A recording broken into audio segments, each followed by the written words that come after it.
Lauren Blanchard, 12 News. And some video from southern New England. This is from yesterday before the heavy rain and the wind started your work week here. This video of people taking advantage of the outdoors ahead of the storm. Ice skating on Gibson Pond in Bristol. Certainly the pond not going to look the same today as we've got that heavy rain falling. We're kind of in the thick of the storm right now. A lot to talk about. Mount Hope Bridge is closed to traffic right now. Erica Ritchie, who was stationed along the seawall in Narragansett, she had to move her live location because high tide's on the way. We're starting to see the splash over along the seawall, right, Michelle? Yeah, we're expecting minor flooding. Was just checking some of the tidal gauges, and we're seeing water levels 2 or 3 feet above normal. Now, the good news is we're not at an astronomical high tide cycle, so that sort of helps with the coastal flooding. Wind gusts and difficult travel are main concerns with this storm system. We've got the heavy rain that's been moving through this morning. Snow overnight already getting washed away. Here's a look at some of the peak wind gusts so far. Highest have been over our bridges. Newport Bridge with a 77-mile-per-hour gust recently. Mount Hope Bridge, and again, that's closed right now. 74-mile-per-hour wind gust on the center of the span there. Westerly with a 67-mile-per-hour wind gust. Connecticut Point and Warwick now gusting over 60, and Fall River with a gust to nearly 60 miles per hour.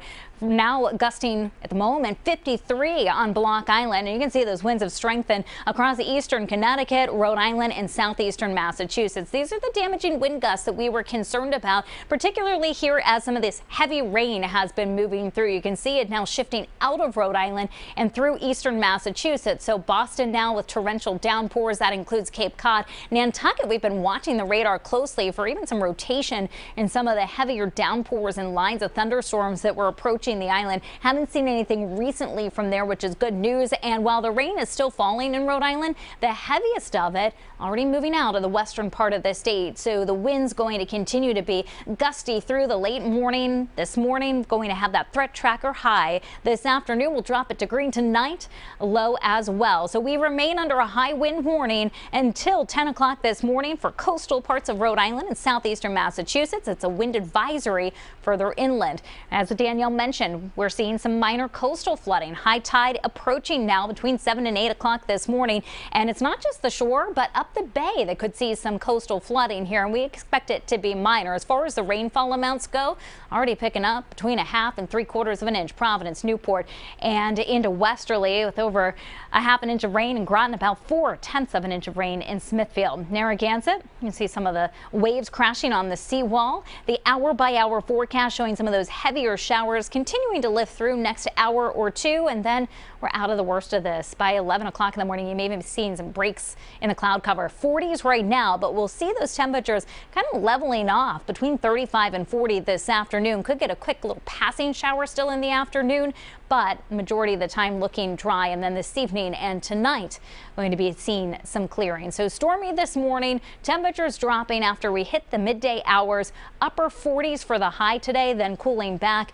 to around 45 at 2 o'clock, 43 at 4, and near 40 at 6 o'clock in the evening. Here's those winds even at 8 o'clock this morning, still with the threat of some damaging wind gusts, especially eastern Massachusetts. And then you can see that that threat ends 9, 10 o'clock this morning. It's going to be gusty late morning and in the afternoon. Could even still get a few gusts over 40, but not to the strength that we're seeing out there right now. And this evening and tonight, a blustery but dry night. Skies gradually clearing and the colder air returns. We're going to be back into the 20s when you wake up tomorrow morning. And it's a blustery day tomorrow too, with gusts 25 to 35 miles per hour out of the northwest. That's going to keep us chilly but dry for your Tuesday. So mainly dry this afternoon.